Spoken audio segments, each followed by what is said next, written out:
ఇంట్లో బంధాలు బాగుండాలి అంటే ఆ ఇంట్లో ఆర్థిక పరిస్థితి ఎలా ఉండాలి? హలో అండి అందరికీ. మీరు చూస్తున్నారు అనంత వ్లాగ్స్ ఛానల్. నేను మీ అనంత. ఒక కుటుంబంలో మనుషుల మధ్య బంధాలు బాగుండాలన్నా, ఆ కుటుంబం ఆర్థికంగా వృద్ధి చెందాలన్నా ఆ ఇంట్లో మనుషులు ఎలా ఉండాలి, ఏం చేయాలి అన్నదే ఈ వీడియో అండి. అయితే వీడియోని స్కిప్ చేయకుండా చివరి వరకు చూడండి. మీకు నచ్చితే కనుక తప్పకుండా లైక్ చేయండి, షేర్ చేయండి. అలాగే కొత్తగా చూసేవాళ్ళు మన ఛానల్ని సబ్స్క్రైబ్ చేసుకోండి. ఈ వీడియోపై మీ అమూల్యమైన అభిప్రాయాన్ని కామెంట్ బాక్స్లో రాయండి. ఆ రోజు పిల్లలు స్కూల్కి వెళ్ళిన తర్వాత హౌస్ని కొంచెం డీప్ క్లీన్ చేశానండి.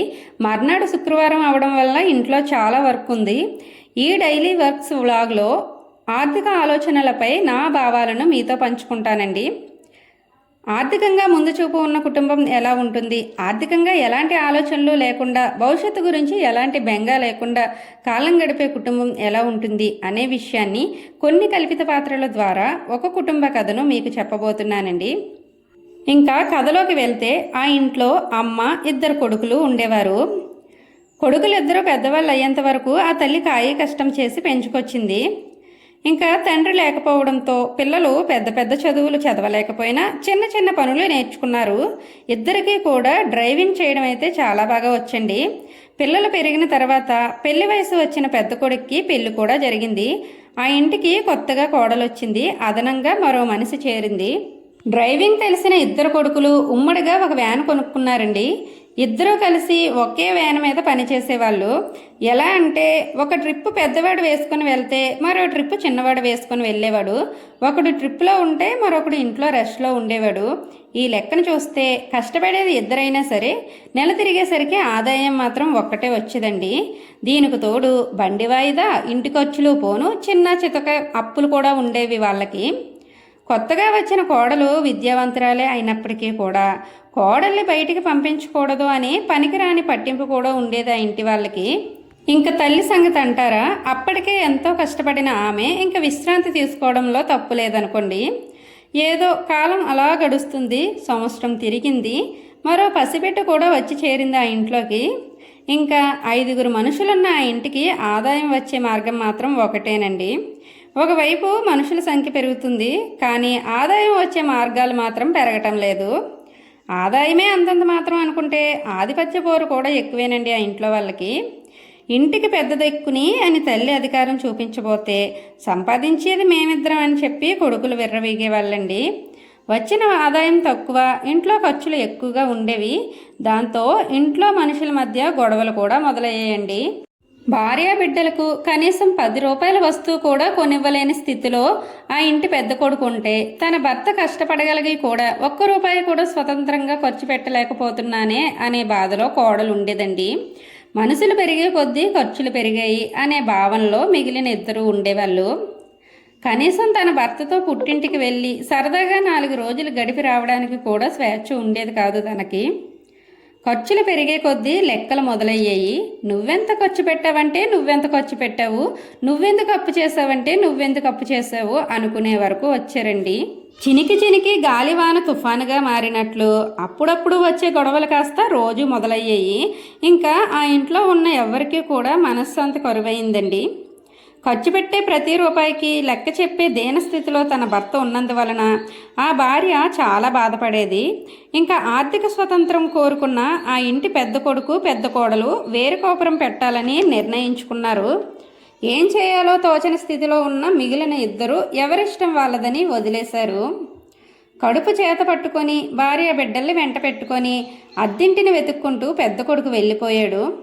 ఇంకా పెళ్లి పేరెంటం లేని చిన్న కొడుకు ఉన్న ఆ 4 చక్రాల బండిని నమ్ముకొని ఉండిపోయాడు. తలో దిక్కుకు వెళ్ళిపోయిన తర్వాత ఏ దిక్కు లేకుండా ఉన్న ఆ పెద్దావిడ ఒంటరిగా మిగిలిపోయింది.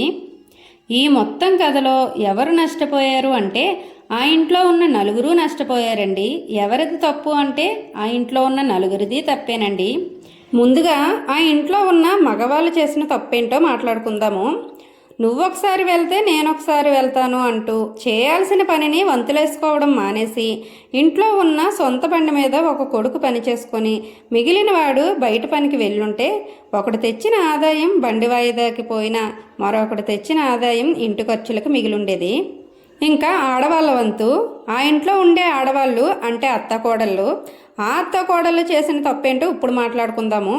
చదువుకున్న కోడల్ని ఇంటి దగ్గరే ఉంచి ఇంటి పనులు చేయించుకోవాలనుకోవడం మానేసి అత్తగారు కూడా ఇంటి పనులు చిన్నా చితకా చేసుకుంటూ పుట్టిన బిడ్డను చూసుకుంటూ ఇంటి పట్టున ఉంటూ కోడళ్ళు ఉద్యోగానికి పంపించి ఉంటే ఆ కోడల ద్వారా వచ్చే ఆదాయం పొదుపుగా మారుండేది. అప్పుడు అప్పులు తీరేవి, అవసరాలు తీరేవి, పైగా కొంత సొమ్ము పొదుపుగా కూడా మిగిలేదండి.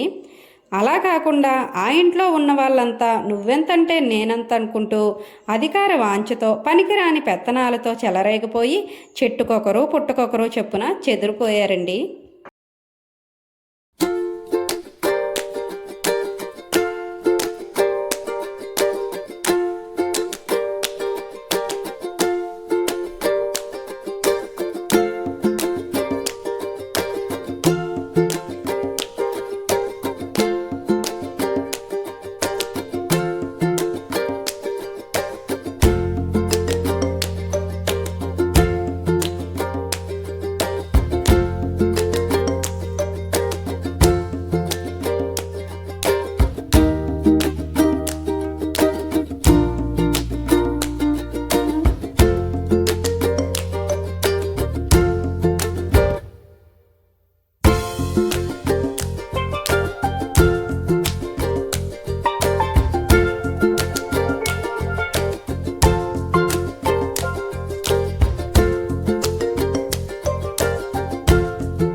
ఈ కుటుంబ కథ ద్వారా నేను చెప్పొచ్చేది ఏంటి అంటే, ఒక ఇంటి ఆర్థిక పరిస్థితి బాగుండాలి అంటే ఆ ఇంట్లో ఉన్న మనుషులందరి మాట ఒకటే ఉండాలండి.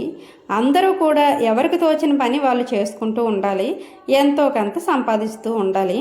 అది ఉమ్మడి కుటుంబం అయినా లేక చిన్న కుటుంబాలైనా సరే, ఒక ఇంట్లో జరిగే ఆర్థిక లావాదేవీలలో ఆ ఇంట్లో ఉండే మనుషులందరినీ ఇన్వాల్వ్ చేయాలండి. ఇంట్లో ఉండే పెద్దవాళ్ళని, కొత్తగా వచ్చిన కోడళ్ళని, చివరాఖరికి పుట్టిన పిల్లల్ని కూడా అందరికీ ఆర్థిక పరిస్థితులపై అవగాహన ఉండాలి. ముఖ్యంగా మధ్యతరగతి కుటుంబాలలో ఎవరెంత సంపాదిస్తున్నారు, ఎవరికెంత ఖర్చు అవుతుంది, వచ్చే ఆదాయం ఎంత, తీరే అప్పెంత, మిగిలే పొదుపు ఎంత, ఇలా ప్రతి ఆర్థిక పరిస్థితిని ఆ ఇంట్లో ఉండే మనుషులందరూ తెలుసుకోవాలి, బాధ్యతాయుతంగా ఉండాలండి. అలా కాకుండా పనుల్ని వంతులేసుకుంటూ పెత్తనాల కోసం పాగులాడుతూ ఉంటే ఇదిగో నేను చెప్పిన కథలో ఉన్న కుటుంబంలానే అన్ని కుటుంబాలు విచ్ఛిన్నం అయిపోతాయండి.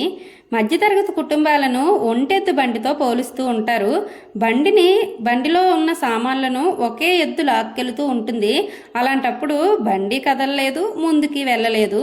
అలాగే భార్య బిడ్డల్ని, ఇంటి ఖర్చుల్ని, స్కూల్ ఫీజుల్ని, అప్పుల్ని, విందుల్ని, విలాసాల్ని, విహారయాత్రల్ని, చివరాఖరికి మందు మాకు, ఇలా అన్ని ఖర్చుల్ని ఆ ఇంటి యజమాని భరించాల్సి వస్తే ఎక్కడి గొంగలు అక్కడే వేసినట్టు ఇల్లు మారదు, బతుకు ముందుకు సాగదండి. ఫలానా పని చేసుకుంటే చిన్న చూపుగా ఉంటుందేమో, ఫలానా పని చేస్తే నలుగురు ఏమనుకుంటారో, ఇంట్లో ఆడవాళ్ళు బయటికి వెళ్ళి పనిచేస్తే చూసే వాళ్ళకి ఎలా ఉంటుందో లాంటి ఎందుకు పనికిరాని ఆలోచనలు వదిలిపెట్టి ఇంట్లో ఉన్న వాళ్ళంతా ఎంతో కొంత పనిచేసి ఎంతో కొంత సంపాదించడానికి ప్రయత్నించాలండి. చివరగా నేను చెప్పేది ఏంటంటే, ప్రతి ఒక్కరికి ఆర్థిక స్వతంత్రం ఉండాలి. ఎవరి అవసరాలు వాళ్ళే తీర్చుకోవాలి. అలాంటప్పుడు ఎవరికి మనం బరువు అవ్వము, ఎలాంటి మనస్పర్ధలు చోటు చేసుకోవు, బంధాలు బాగుంటాయి, కుటుంబాలు బాగుంటాయి. ఈ వీడియోపై మీ అభిప్రాయాన్ని కామెంట్లో రాయండి. Thank you for watching.